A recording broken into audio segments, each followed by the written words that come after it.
안녕하세요. 볼만찬 기자들입니다. A매치 휴식기를 마치고 K리그 1이 재개됩니다. 이번 라운드부터 K리그 1은 파이널 A, 파이널 B 두 그룹으로 나뉘어서 진행이 되는데요. 우승, 아시아 챔피언스리그 그리고 강등을 결정지을 마지막 5경기 그 시작이 바로 이번 주말에 펼쳐지는 34라운드입니다. 볼만찬이 꼼꼼하게 6경기 짚어보도록 하겠습니다. 네.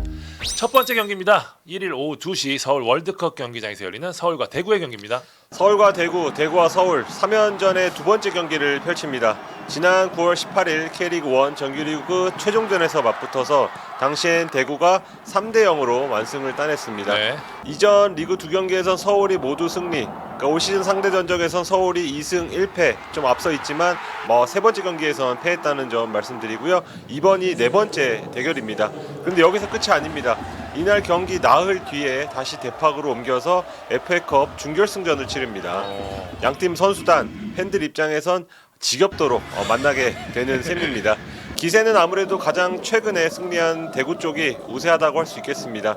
서울전 3골, 그 이전 제주전 2골, 두 경기에서 5골 몰아치면서 화력이 살아난 모습입니다. 네. 서울전에선 특히 대구가 가장 잘하는 플레이죠. 웅크리다가 확 펼치면서 몰아치는 능력이 모처럼 발휘가 됐습니다. 맞아요. 대구가 올 시즌 내용과 결과를 모두 잡았던 몇 안 되는 경기가 지난 5월 수원전 그리고 강원전입니다. 그러니까 서울전에선 그때와 비슷한 퍼포먼스가 모처럼 나왔습니다. 대구가 무게중심을 낮게 가져가지만 그렇다고 잠그는 팀은 또 아니거든요. 일단 상대보다는 한 골, 두 골 더 득점해야 이길 수 있는 팀의 이미지가 강한데요. 그게 되고 있다는 겁니다. 부상에서 돌아온 세징야, 고재현 효과라고 할 수 있겠습니다. 두 선수는 최근 두 경기 연속 나란히 골맛을 봤습니다. 대구가 올 시즌 총 10경기에서 멀티골을 넣었는데요. 고재현이 직접 득점한 11경기 중 6경기에서 팀이 멀티 득점했고 세징야는 7경기 중 5경기. 그러니까 두 선수가 있을 때 멀티골이 나올 확률이 대단히 높았다는 겁니다. 그러네요. 마무리를 해줄 선수가 있다는 게 얼마나 중요한지 대구를 통해서 다시 확인해 봅니다. 반면 서울은 대구 원정에서 지독한 득점 불운에 시달렸는데요. 서울이 최근 리그 9경기 중 4경기에서 무득점, 이런 경우가 반복되고 있다는 게 문제입니다. 이날은 여기서 익수볼의 약점으로 여겨지는 수비 뒷공간과 상대 압박에 극히 취약한 야구 풀백들의 볼 간수 능력 등이 고스란히 문제가 됐습니다. 일단 선제 득점을 넣은 경기가 있더라면 그래도 경기를 유리하게 끌고 갈 수 있을 것 같은데 그게 안 됩니다. 서울의 전반 득점 비율이 전체 득점의 21.1%입니다. 5골 중 1골만이 전반에 나왔다는 건데요. 그러네요. 찾아보니까 12개 구단 중 가장 낮은 수치입니다. 지난번 경기와 같은 과오를 반복해서 안 된다, 이런 위기의식이 있을 것 같습니다. 안익수 감독이 휴식기 동안 수비 뒷공간과 수비 조합을 어떻게 해결했을지가 이날 경기장에서 나올 것 같습니다. 지켜볼 선수 1은 우선 지난 경기 결장자로 하겠습니다. 서울 일류첸코와 대구 홍정훈. 핵심 공격수와 핵심 수비수가 돌아왔을 때 두 선수의 가세가 경기에 어떤 영향을 미치는지 보고 싶고요.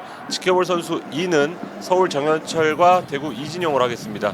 정현철은 군 제대 후에 빠르게 팀에 녹아들어서 삼선에서 꾸준히를 도맡아 하고 있고요. 이렇게 잘하는 선수인지 몰랐어요. 김천에서 많이 성장해서 돌아왔다는 평가입니다. 이진용이 이런 역할을 대구에서 하는 선수잖아요. 그런데 지난 서울전 경고로 이날 누적 경고로 빠집니다. 여기를 어떻게 메우느냐가 대구의 최대 고민입니다. 최원건 대행이 황재원을 중미로 쓰기 시작한 상황에서 이진용 자리에 아마도 이용래 카드가 좀 유력해 보입니다. 지켜볼 선수 3은 서울 나상호와 대구 고재현으로 하겠습니다. 나상호는 대구전에서 발목 부상 당해서 장기 결장하는 거 아니냐는 좀 우려가 나왔는데요. 빠르게 복귀해서 코스타리카와의 A매치도 출전을 했습니다. 그날 경기에서 서울 팬들이 기대하는 그런 빠른 스피드까지 좀 보여줬고요. 고재현은 서울전 2경기 연속골입니다. 서울 수비진에 큰 위협이 되고 있습니다. 이 경기는 스카이스포츠에서 생중계합니다. 예측해보겠습니다. 서울 승리하겠습니다. 주중 FA컵 경기가 있긴 하지만 서울 홈에서 열리는 경기인 만큼 집중할 것으로 보입니다. 저는 무승부요. 양 팀이 지금 벼랑 끝에 있기 때문에 약간 좀 조심스러운 경기 운영을 하지 않을까라는 생각이 좀 듭니다. 네, 두 번째 경기는 1일 오후 4시 30분 인천 전용구장에서 열리는 인천과 울산의 경기입니다. 9년 만에 파이널 A에 진출한 인천은 강등 걱정 없이 홀가분하게 5경기를 치를 수 있게 됐습니다. A매치 브레이크 기간에도 휴식에 보다 초점을 좀 맞추는 모습이었는데요. 인천은 에르난데스를 제외하고는 풀스쿼드가 됐습니다. 장기 부상에 시달렸던 여름이 돌아왔고요. 오반석도 이제 정상훈련에 합류했다고 있다고 합니다. 네. 경기 출전 여부는 조성환 감독의 선택이 달려있기는 하지만 일단 경기를 뛸 몸 상태가 됐다는 점에서 허리진과 수비진에 큰 힘이 될 전망입니다. 인천의 고민 역시 공격진이 될 수밖에 없습니다. 최근 5경기에서 4골밖에 못 넣었는데요. 그중 3골이 수원전에 몰아나왔다는 걸 감안하면 4경기 1골. 그나마 4골도 모두 수비수, 미드필더가 기록한 골이라는 점에서 조성환 감독의 고민이 클 것 같은데 일단 지난 라운드를 통해서 부상으로 뛰지 못했던 이용재, 송시우 같은 공격수들이 모두 그라운드를 밟은 만큼 나아지지 않을까 하는 눈치입니다. 울산은 직전 수원FC와의 33라운드에서 2대0으로 승리하면서 분위기를 바꿨죠. 앞서 2경기 무승이었기 때문에 위기론이 가속화되는 가운데 결과를 만들었고 여기에 6경기 만에 멀티골을 비롯해 내용적으로도 여러 가지로 좀 긍정적인 부분이 많았기 때문에 좋은 흐름을 가져올 수 있는 승리였습니다. 울산 휴식계인이 휴식과 훈련을 병행하면서 파이널 라운드에 데뷔했는데요. 일단 많은 분들이 궁금하신 엄원상, 조현우 두 울산 공수의 핵 상태에 대해서 말씀을 드리면 둘 다 여전히 회복 중인 거라고 전해졌습니다. 네. 완벽 회복은 아니지만 훈련을 하면서 컨디션을 끌어올리고 있거든요. 인천전보다는 여기도 주중에 전북과 FA컵 등 여러 중요한 경기들 있잖아요. 네. 아마 그쪽에 초점을 맞출 공산이 커 보이는 상황이라고 봐야 될 것 같습니다. 울산은 중원에서 경기를 풀어주는 이규성이 누적 경고로 뛸 수 없지만 이 자리에 여러 선수들이 있는 만큼 큰 고민은 되지 않을 것 같습니다. 두 팀 올 시즌 정규리그에서 3번 만나 모두 무승부를 기록했습니다. 일전에서 이야기했지만 인천이 울산, 서울 같은 패싱 게임을 하는 팀을 상대로 상당히 강했거든요. 여기 인천홈에서 두 팀이 만나서 4무 1패. 그러니까 인천이 울산에는 밀리지 않는 모습 보였다 때문에 팽팽한 승부가 예상이 됩니다. 결국에 인천은 조직적인 압박이 중요하고요. 울산 이 압박을 어떻게 뚫느냐가 핵심의 승부가 될 것 같습니다. 키플레이어는 인천에서는 이용재 꼽도록 하겠습니다. 이용재가 올 시즌 유일하게 기록한 득점이 울산전이었거든요. 결국 지금 상황에서 이용재가 해줘야 된다는 점에서 이용재 선수를 꼽았고요. 울산에선 지난 경기에서 모처럼 선발로 나와 골맛을 본 레오나르도 꼽고 싶습니다. 울산이 파이널 라운드에서는 다시 레오나르도의 힘을 실어줄 공산이 크다는 점에서 꼽아봤습니다. 예측해 보시죠. 무승부하겠습니다. 올 시즌 상성이 이어질 것 같습니다. 저는 울산 승 찍었는데요. 지난 수협전에서 힌트를 얻었을 것 같습니다. 세 번째 경기는 1일 오후 7시 전주 월드컵 경기장에서 열리는 전북과 포항전입니다. 전북은 스플릿 직전 3연승에 성공하면서 바람을 탔습니다. 휴식기 전북은 호재와 악재가 있는데요. 일단 핵심 수비수 홍정호가 돌아옵니다. 드디어 7월 6일 서울전 이후 아킬레스 부상으로 2달 반 동안 이탈했던 홍정호는 정상훈련을 소화하면서 파이널 라운드 출전을 예고했는데요. 몸 상태도 대단히 좋다고 하더라고요. 사실 전북이 시즌 전 전혀 예상치 못했던 박진섭, 윤영선 센터백 라인으로 잘 버티긴 했어요. 하지만 홍정호가 입구 오프 차이가 크잖아요. 그렇죠. 홍정호의 가세로 한층 무게감을 얻게 됐고요. 지난 시즌 MVP이자 또 역전 우승의 경험이 풍부한 여기서 또 캡틴 선수단 전체에 큰 영향을 줄 것으로 기대를 모으고 있습니다. 악재는 조규성이 될 수밖에 없죠. 전북이 조규성 복귀 이후로 3연승, 특히 3경기에서 9골이 나오면서 조규성 효과를 톡톡히 보고 있잖아요. 대표팀에 선발됐던 조규성은 왼쪽 허벅지 부상으로 낙마를 했고 전북으로 돌아와 지금 치료와 재활에 전념하고 있는데 지금으로는 출전이 불투명한 상황입니다. 전북도 남은 시즌을 감안하면 무리할 상황이 아닌 만큼 마지막까지 상황을 지켜보겠다는 입장이거든요. 네.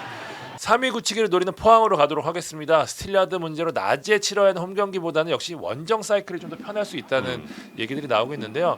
하지만 단 2패만을 당한 홈보다 원정에서 부진했다는 점이 포항 입장에서는 고민이 되는 대목일 텐데 일단 포항은 하창래의 가세로 수비가 훨씬 더 좋아졌다는 점에서 안정적인 경기 운영을 할 수 있게 됐습니다.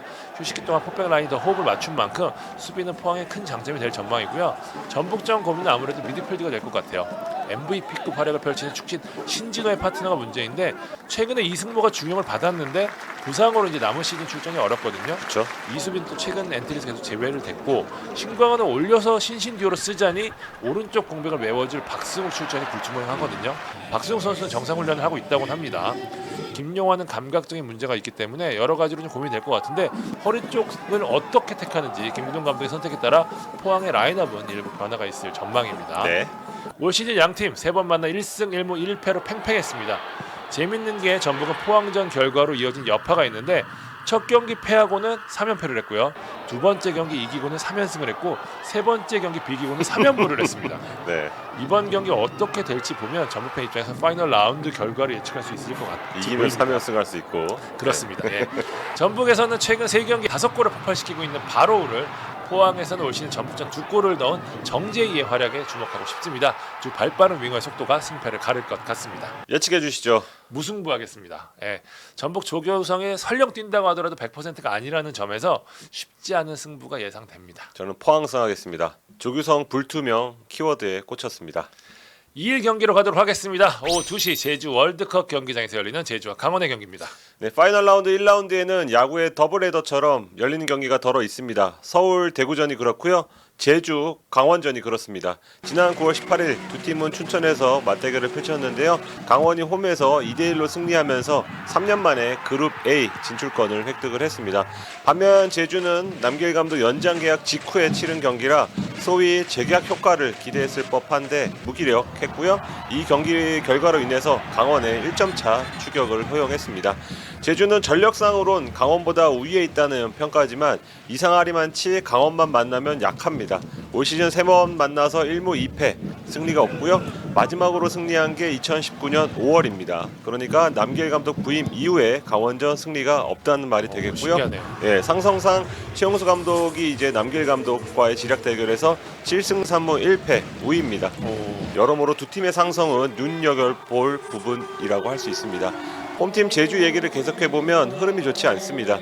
강원전 한 경기에서 미끄러진 건 아니라는 얘기인데요. 최근 7경기에서 단 1승, 경기를 뜯어보면 주도권을 잡고 상대를 흔드는 경기가 거의 없습니다. 최근 6경기에서 선제골은 단 한 번뿐인데요. 대부분 끌려가다가 제풀에 쓰러지거나 겨우 따라잡는 그림이 나왔습니다. 이건 아무래도 주민규의 상황과 맞물려 생각해 볼 수 있는데 제주에서 첫 골을 가장 많이 넣은 선수가 바로 주민규입니다. 8골인데요. 두 번째인 제루소보다 2배가 더 많습니다. 초반에 주민규가 득점한 6경기에서 팀은 5승 1무. 하지만 그 이후 주민규가 득점한 4경기에서 1승 1무 2패. 그러니까 주민규의 득점이 팀 결과에 미치는 영향이 최근에 확연히 줄었다고 할 수 있고요. 재밌는 부분이네요. 네, 주민규의 출전 시간도 줄어든 부분도 좀 눈여겨볼 대목입니다. 남길 감독이 진성욱을 톱으로 기용하기 시작할 즈음이죠. 8월 이후에 주민규의 경기당 평균 출전 시간은 37.9분이고요. 반면에 8월 이전까지 평균 출전 시간은 84분입니다. 당시에는 소위 말하는 닭주전이었는데 최근엔 잠부상 등등의 이유로 입지가 부쩍 줄어든 건 사실이고요. 팀도 덩달아 힘을 받지 못하는 게 사실입니다. 현재 부상 회복 중이라고 하는데 남은 5경기에서 주민규의 활약 여하에 따라서 아챔 티켓이 달려있다고 해도 과언이 아닙니다. 추가적으로 김주공도 발목 쪽이 좋지 않다고 합니다. 강원은 퐁당퐁당이 돼가죠. 그렇습니다. 네, 승패 흐름 이어가고 있는데요. 현재 18경기 연속 무승부가 없습니다. 이번 제주전에서 비기지 않으면 K리그 역대 최다 노 무승부 기록을 세웁니다. 최용수 감독 이 기록의 존재를 알고 있는지 모르겠는데 아마 알고 있다면 제주전에선 승리를 통해서 역사를 쓰길 바랄 것 같습니다. 이 퐁당퐁당 우리만 관심 있는 것 같아요. 그죠? 별로 조명을 안 합니다. 상남자 기사 한번 나왔어도 무방한데 아직까지 없는 것 같고요. 강원은 기존 고무열, 한국영, 강지훈, 이광현과 같은 장기 부상자를 제외하면 이렇다 할 추가 부상자는 없는 것으로 보입니다. 늘 그랬듯이 비슷한 라인업, 비슷한 컨셉을 들고 나오지 않을까 싶습니다. 키플레이어는 제루소와 김대원을 하겠습니다. 팀이 어려울 때 한 방 해줘야 하는 게 이제 에이스의 숙명인데 그렇죠. 그런 면에선 제주는 다시 한번 제루소에게 기대를 걸 수밖에 없습니다. 안현범마저 쓰러져서 이제 어떤 왼쪽에서 활로를 모색할 필요가 있고요. 김진호와의 재대결이 기대가 됩니다. 강원은 국대죠. 국대 양현준을 보유한 팀인데 에이스는 김대원입니다. 그렇습니다. 지난 제주전에선 안현범이 빠진 제주의 오른쪽을 집요하게 공략을 했고 상대를 뒤우는 데 성공을 했습니다. 이날도 제주를 위협하는 최고의 무기가 될 것 같습니다. 추가적으로 제주의 핵심 미드필더죠. 이창민 선수는 부상에서 돌아와서 27일 R리그에 출전한다고 합니다. 어쩌면 강원전에서 만나볼 수 있지 않을까 싶습니다. 이 경기는 스카이스포츠에서 생중계합니다. 예측해보죠. 무승부 하겠습니다. 강원 이제 비길 때도 됐습니다. 저는 제주 하겠습니다. 동기부여 측면에서 제주가 조금 앞서지 않을까라는 생각이 좀 듭니다. 네. 5번째 경기는 2일 오후 4시 30분 수원 종합운동장에서 열리는 수원FC와 김천전입니다. 수원FC 아쉽게 파이널 A행에 실패를 했습니다. 후유증보다는 이제 강등 경쟁을 해야 한다는 부담감이 커졌는데요. 물론 승점 차가 제법 나기 때문에 네. 이날 첫 경기에서 승리를 하게 될 경우 잔류를 확정짓게 되거든요. 그래서 이번 첫 경기에 좀 많은 공을 들이는 모습입니다. 고민은 역시 이승우의 공백입니다. 이승우가 누적 경고로 이번 경기 나설 수 없거든요. 전체적으로 수원FC 공격진이 좀 가라앉은 가운데 유일하게 활력 있는 경기력을 보여주고 또 마무리까지 해주던 게 바로 이승우잖아요. 다들 아시다시피 이승우는 홈승우로 불릴 정도로 홈에서 강했는데 이승우 올 시즌 13득점 중에 11골을 홈에서 만들어냈더라고요. 그런 이승우의 결장으로 김도윤 감독은 높이가 낮은 김천의 수비진을 공략하기 위해서 돌아온 김현과 라스를 세우는 투톱 전략을 고민 중인 것으로 알고 있습니다. 수비 쪽에도 광윤호가 누적 경고로 뛸 수 없어 일부 수정이 불가피한 상황입니다. 다만 지난 경기에 누적 경고로 나서지 못한 이용은 이날 복귀합니다. 네. 김천은 정규리그 마지막 라운드에서 인천을 상대로 1대0 승리를 거두면서 강등권 탈출을 위한 시동을 걸었습니다. 김천 확실히 신병가세 후 좋은 모습 보이고 있는데요. 5경기에서 2승을 거뒀는데 그중 2경기 스코어가 모두 1대0. 그러니까 수비가 얼마나 버텨주느냐가 핵심이라는 얘기가 될 수밖에 없습니다. 박지수가 좋고 지금 송주훈이 돌아오면서 훨씬 안정감을 갖게 된 김천이라는 말씀 드리고 싶고요. 여기에 부진했던 김지현과 이영재가 골맛을 보면서 살아나고 있다는 점도 김천에게는 긍정적인 부분이겠죠. 신병들이 많이 뛰어주고 이준석, 김준범 등 젊은 자원들이 자신감을 얻고 있는 데다가 김천 이제 지원학 정도를 제외하고는 완전히 풀스쿼드거든요. 그렇기 때문에 파이널 라운드에 대한 기대를 높이고 있습니다. 올 시즌 수원FC는 김천을 만나 대단히 강했거든요. 3전승입니다. 모두 한 골차 승부였는데 이 승리를 이끈 게 누구냐? 이번 경기에 나서지 못한 이승우입니다. 이승우 3경기에서 모두 골맛을 봤고요. 김천전 4골이나 기록했습니다. 그렇기 때문에 이날 경기 최대 변수가 될 전망인데 수원FC는 이승우의 공백을 누가 메워줘야 하나? 저는 김현 쪽에 주목하고 싶습니다. 올 시즌 김현이 골을 넣은 7경기에서 수원FC는 단 1패밖에 안 했거든요. 네. 라스와 투토베키는 제가 계속 지켜본 바로는 김현이 어떻게 하냐에 달렸기 때문에 또 지난 경기 뛰지 못했었거든요. 김현이 어떤 모습 보여도 중요할 것 같고요. 김천은 박지수, 앞서 언급한 대로 수비에서 얼마나 버텨주느냐가 중요한데 김천의 이 결과는 최근 물오른 모습을 보여주는 박지수가 결정할 전망입니다. 예측해 보시죠. 수원FC 하겠습니다. 수원FC는 상성을 많이 타는 팀입니다. 저는 김천승 하겠습니다. 김천의 동기부여가 조금 더 커 보입니다. 마지막 경기 가봅니다. 3일 오후 2시 탄천 종합운동장에서 펼쳐지는 성남과 수원의 경기입니다. 네, 11위와 12위. 11위 수원이 34점, 최하위 성남이 25점, 9점 차입니다. 이날 경기에 따라서 6점이 될 수도 있고 9점이 될 수도 있고 12점 차까지 벌어질 수 있습니다. 만약 그 위에 있는 팀들의 결과까지 묶어 생각했을 때 이번 라운드를 통해선 어느 정도 강등권 구도가 한가름 날 수도 있다는 얘기고요. 반대로는 더 복잡해질 수도 있습니다. 그래서 성남으로서 뭐 아니면 도 사생결단의 각오로 이번 경기를 잡아야 하는 그런 입장입니다. 성남은 A매치 휴식기 동안 평창으로 짧은 전지훈련을 다녀왔습니다. 리프레시 차원으로 볼 수 있는데요. K리그2 팀이죠. 서울 이랜드가 전운 효과를 통해서 시즌 막바지 지금 대반전을 일으키고 있거든요. 성남도 그러한 효과를 기대하는 눈치입니다. 정경호 감독 대행은 8월 28일 수원FC전에서 데뷔한 이후에 6경기를 치르면서 다양한 실험을 했습니다. 사실상 2개의 팀을 돌린다고 표현할 정도의 큰 변화를 줬는데요. 맞아요. 2연승도 있었고 크게 무너진 경기는 강원전 한 경기였지만 결과적으로는 최근 4경기에서 1무 3패 성적이 따라주지 않았습니다. 그래서 파이널 라운드에선 꽉 짜여진 스쿼드로 승점을 따내는 걸 목표로 할 것 같습니다. 수원은 슈퍼매치 승리 기세를 이어가지 못하고 최근 4경기에서 패무, 패패를 기록했습니다. 상대가 울산, 인천, 포항, 전북이라면 대진운을 탓할 수도 있지만 최근 3경기를 모두 홈에서 치렀는데 그 3경기에서 승리 없이 3골, 2골, 3골씩 헌납하며 수비가 무너진 건 안 좋은 결과와 내용이라고 할 수 있습니다. 정규리그 최종전에서 이제 비슷한 위치에 있던 팀들이죠. 대구와 김천이 모두 승리하면서 11위까지 추락했거든요. 위기감이 고조된 상태입니다. 그런 와중에 만나는 성남은 반가운 상대일 것 같습니다. 수원은 올 시즌 3번의 성남전에서 2승 1무 2연승 중이고요. 지난 8월 14일 맞대결에선 4대1 대승을 거둔 바 있습니다. 성남 원정에서 4경기째 패배가 없기도 하고요. 이런 와중에 두 외국인이죠. 미드필더 사리치와 수비수 불투이스가 동시에 퇴장 징계로 빠지는 점은 아쉬울 수 있습니다. 의도치 않게 국내 선수들 위주로 스쿼드를 꾸리게 됐고요.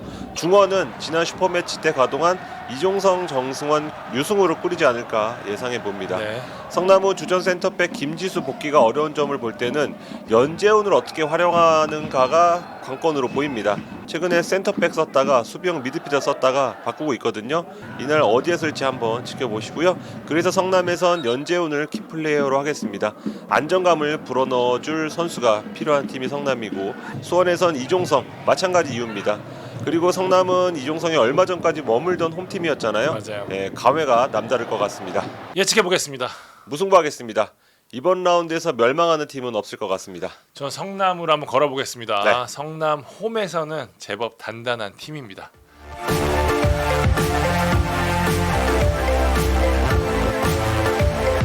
자, 34라운드 프리뷰해봤습니다. 이번 라운드에서 어떤 드라마가 펼쳐질지 기대하면서 이번 방송 마무리하도록 하겠습니다. 네, 지금까지 볼만치 않은 기자들이었습니다. 감사합니다. 근 100일 동안 열띤 분위기 속에서 치러진 5대5 게토레이 H컵 풋살 토너먼트 2022 중등부 대회가 지난 24일이었죠. 전국 챔피언십을 끝으로 성황리에 마무리가 됐습니다. 네. 시흥 HM 풋살파크에서 열린 전국 챔피언십 제가 직접 다녀왔는데요. 이 대회에는 총 24개 팀, 부산, 전주, 시흥, 서울, 천안 예선에서 상위 성적을 거둔 24개 팀이 참가해서 자웅을 겨뤘습니다. 참가팀을 소개해드리면요. FCK, 정무야 기다려, 명진 마드리드, 하이타 패밀리, 평택 서부 FC, 신성한 독수리 팔형제, 백오중 FC, 대흥중학교, 풋볼아이 FS U15, 이현재 FC, 은계 FC, 아잉 FC, CW 축구 풋살 클럽, 성남중학교 FC, 성남중학교, FC 여의도, 최강동중 A클래스 풋살 클럽, 전주 덕일중 2, 젠민 FC, 천안 쌍용중, 천안 동성중 B, FC 동남구, 파주 웨일즈 FC입니다. 현장에서 보니까 일부 팀은 이번 챔피언십에 유니폼을 새로 맞춰 입었더라고요. 그만큼 우승에 대한 의지를 엿볼 수 있었고요. 또 다른 팀들은 선수 보강, 프로축구로 따지면 선수 영입을 통해서 전력을 상승시킨 팀도 있었습니다. 4개 팀씩 6개 조로 구성된 조별리그까지는 지역 예선 우승팀들이 선전을 했습니다. 역시 동네에서 놀던 실력, 예, 전국으로 나가도 어딜 가지 않는구나 싶었습니다. 하지만 토너먼트부터는 이변이 속출하기 시작했는데요. 천안 예선 우승팀인 파주 웨일즈는 16강에서 전주 덕일중2에 덜미를 잡혔고요. 부산 챔피언 FCK는 105중에 패했습니다. 시흥 예선 우승팀인 평택서부 FC와 서울 예선 우승팀인 CW 축구 풀살 클럽, 전주 예선 우승팀인 최강동중은 준결승에 올라서 그나마 체면치를 했습니다. 그런데 우승팀은 이 중에 없었습니다. 시흥 예선에서 8강 탈락했던 풋볼 IFS가 이 팀이 이변을 연출을 했습니다. 체격이 작은 선수들이 많아서 몸싸움하면 쉽지 않겠다는 평가가 있었는데요. 풋살장을 넓게 쓰고 영리하게 공을 돌리면서 기습적인 패스로 승부를 거는 이 전략을 대단히 잘 준비해온 것 같더라고요. 최강동준과의 결승전에도 이 전략이 잘 먹혀들면서 4대0 대승을 차지하면서 우승을 했습니다. 우승 장학금 200만 원을 받았고요. 네, 2위 최강동중엔 100만 원, 3위 CWN 50만 원이 주어졌습니다. 풋볼아이의 김규민은 8골을 넣으면서 MVP를 수상을 했습니다. 이 팀의 맏형이라고 하던데요. 츤데레인 감독님과 동생들이 열심히 해준 덕이라고 이렇게 소감을 밝혔습니다. 중등부는 막을 내렸지만 H컵 풋살 토너먼트 계속됩니다. 이번 주말에는 다시 성인부 일정이 이어집니다. 국내 성인 최강의 풋살 동호인 팀을 가리는 슈퍼 건강자산 삼성생명 H컵 2022 게토레이 풋살 대회가 1일과 2일 동대문과 천안에서 각각 진행이 됩니다. 1일에는 남자부, 2일에는 여자부 예선이 펼쳐지는데요. 지난달 17일과 18일 첫 발을 뗀 슈퍼 건강자산 삼성생명 H컵 2022 게토레이는 시흥 예선이 성황리에 마무리되면서 제대로 불이 붙었습니다. HM 풋살파크 동대문점 그리고 HM 풋살파크 천안 신방점에서 펼쳐지는 동대문 천안 예선은 조별리그에 이어 토너먼트로 우승팀을 가리게 됩니다. 우승팀엔 장학금 100만 원, 우승팀엔 장학금 50만 원, 3위 팀엔 장학금 30만 원이 돌아갑니다. 슈퍼 건강자산 H컵 2022 남녀 성인부 대회는 15일, 16일 전주 그리고 부산 지역 예선으로 이어가고요. 참가 신청은 HM 풋살파크 홈페이지에서 가능합니다.